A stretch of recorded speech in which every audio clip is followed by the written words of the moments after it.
Olá, conselheiros!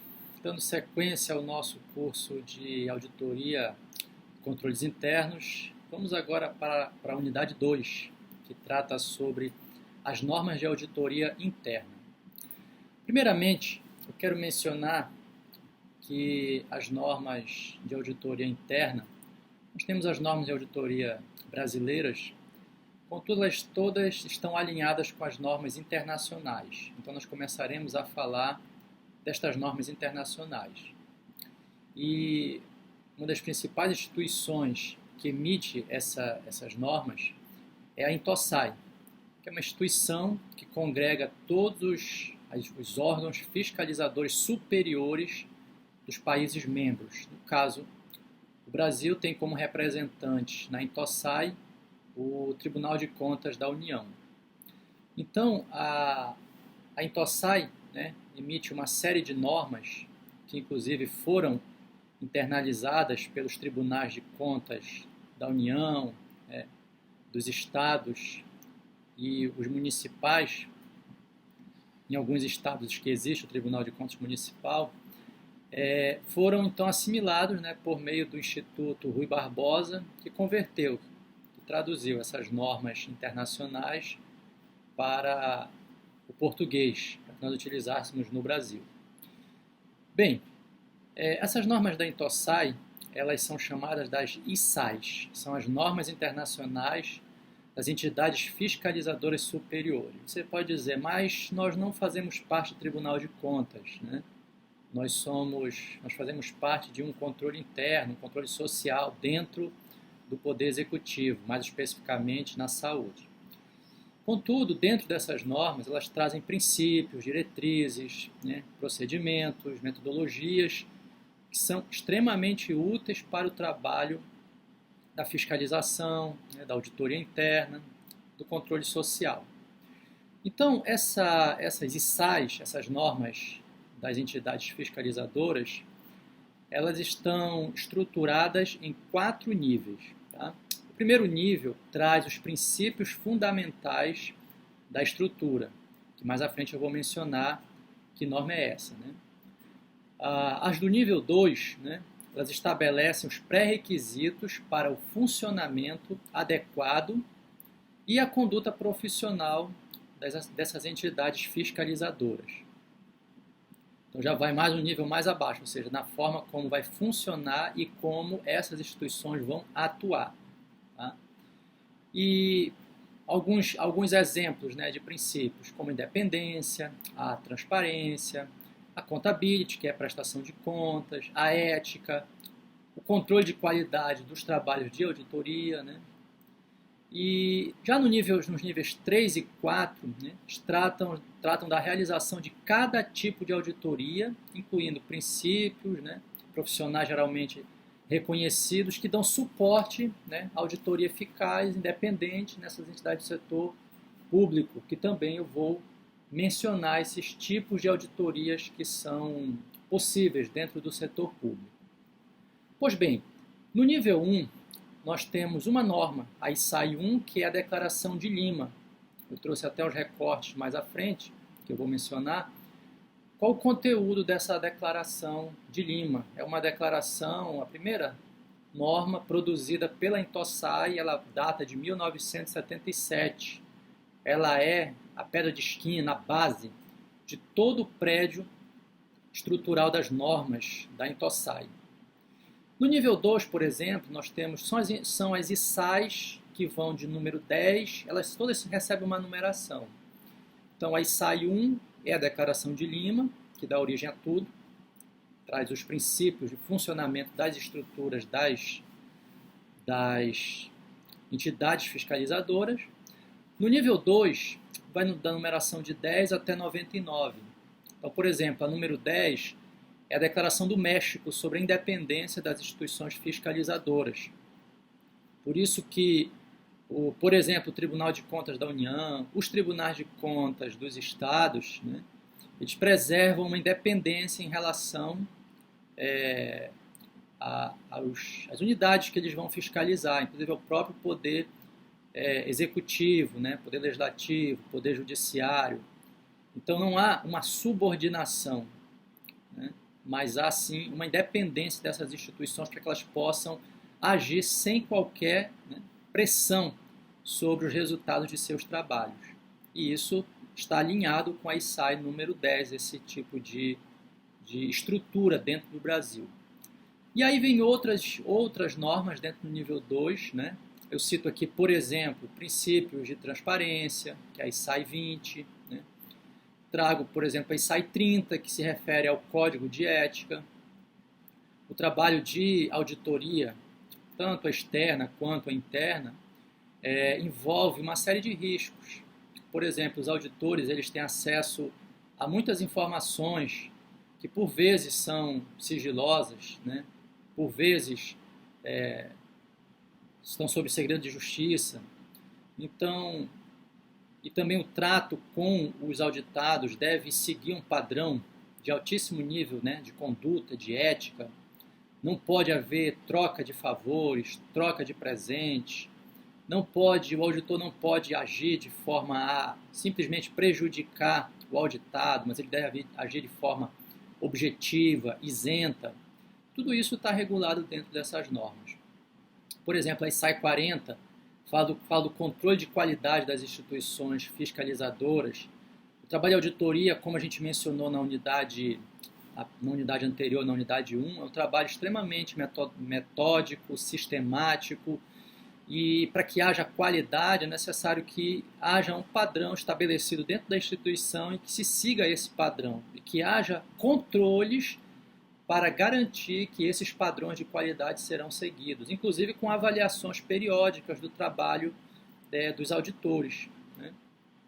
Eu trago aqui, por exemplo, alguns recortes daquela primeira norma que eu citei, a ISAE 1, que é a Declaração de Lima, lá da Intosai.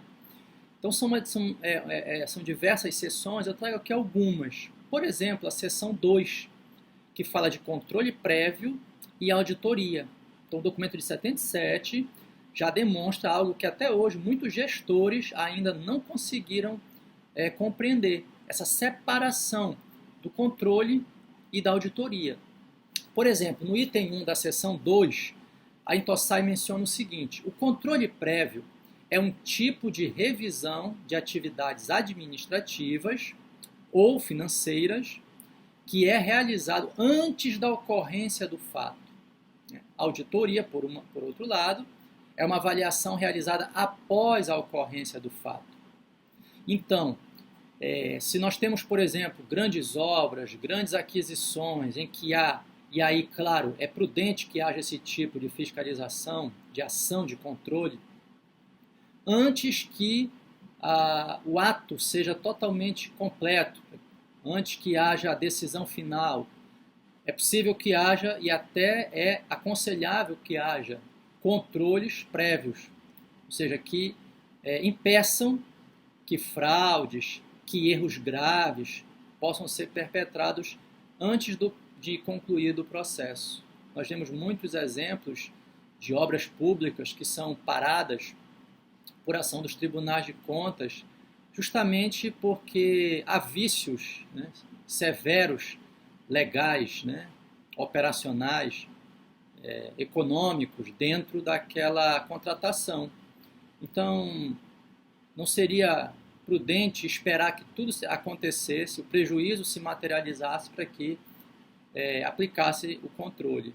O controle prévio tem essa finalidade, impedir ou, né, uma forma razoável pelo menos, de que essas falhas, essas fraudes, elas não vão ocorrer, sobretudo em grandes proporções, trazendo muito prejuízo ao erário. A auditoria, por sua vez, ela é aquele trabalho de avaliação a posteriori, que vem avaliar o que já aconteceu. E aí, se for possível corrigir, será determinada as devidas correções. Se não for possível corrigir, serão apontados os responsáveis, serão devidamente penalizados, resguardado ampla defesa do contraditório e servirá, sobretudo, para que erros da mesma natureza não voltem a acontecer. A gente tem uma ideia muito equivocada de que a auditoria é uma espécie de polícia, é uma espécie de força de repressão, mas na verdade é possível que se encontre fraudes, apure responsabilidade, mas não é o objetivo primeiro da auditoria.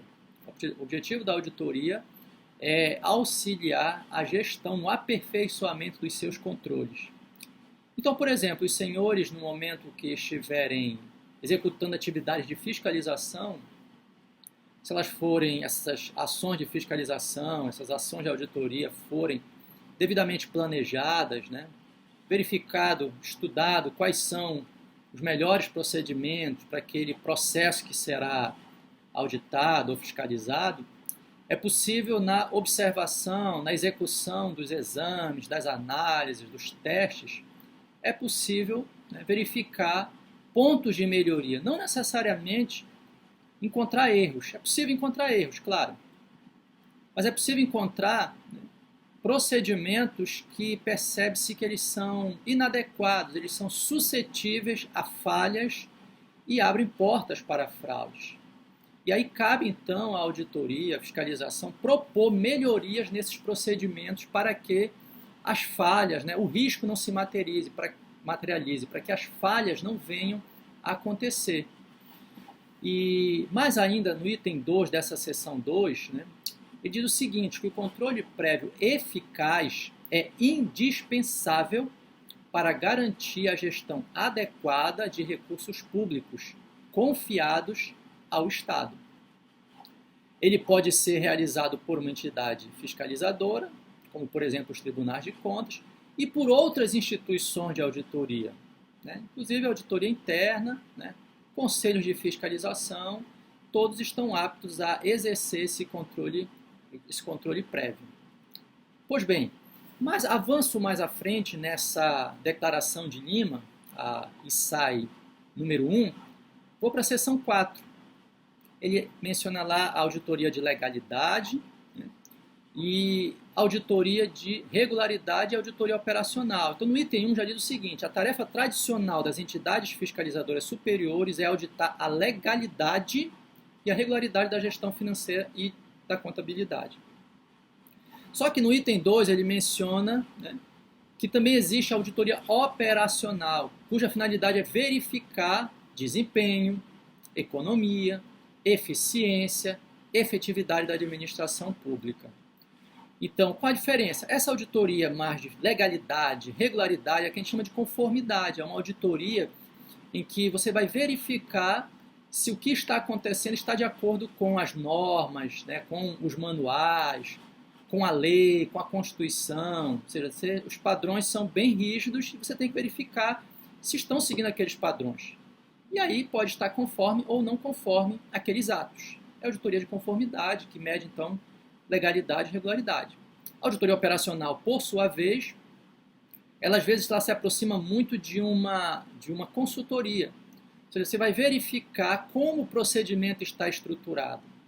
Para que, por exemplo, a contratação. Se você vai fazer uma auditoria de conformidade na contratação, você vai verificar, à luz da 8666, se os procedimentos foram adequados. Mas quando você vai fazer uma auditoria operacional, você vai verificar no interior da organização como isso se desenvolve, como é que é o passo a passo. E aí você pode verificar que há riscos dentro daquele passo a passo que não estão devidamente tratados, cobertos por controles. E aí vem as sugestões, as recomendações de aperfeiçoamento de determinados pontos do processo. Pode ser, por exemplo, pessoas em quantidade insuficiente para executar uma atividade que é muito relevante. Eu posso ter pessoas, mas que não estão devidamente qualificadas. Eu posso ter pessoas, mas que há uma rotatividade muito grande e não absorve-se o conhecimento necessário para dar agilidade, para que se faça de uma forma mais segura aquele procedimento. Eu posso verificar, por exemplo, que os sistemas de informação que são utilizados, eles são muito vulneráveis, e aí eu posso sugerir novos sistemas ou aperfeiçoamento dos sistemas existentes.